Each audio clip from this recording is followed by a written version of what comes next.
ये कहानी गांव और एक भयानक भूतिया का है। बहुत साल पहले पहाड़ियों के पीछे एक छोटा सा गांव था, गोधनपुर।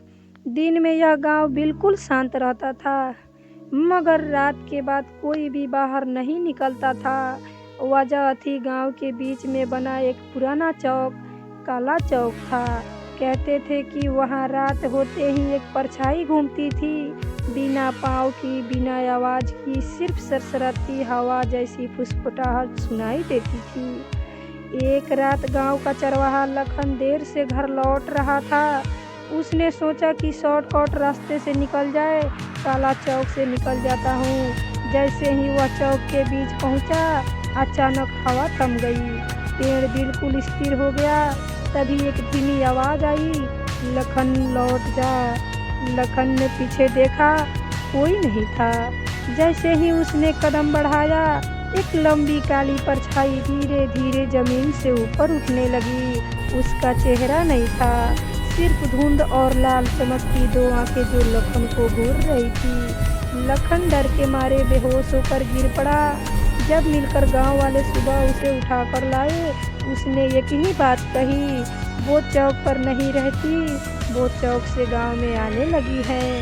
कुछ दिन बाद गांव की एक बूढ़ी माँ ने कहा कि रात में कोई उसके दरवाजे पर खटखटा रहा था।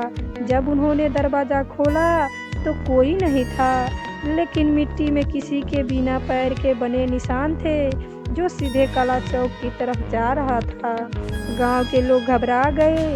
सबने सरपंच से कहा, कुछ करो। सरपंच गांव के पुराने तांत्रिक बाबा रुद्रांश को बुलाया।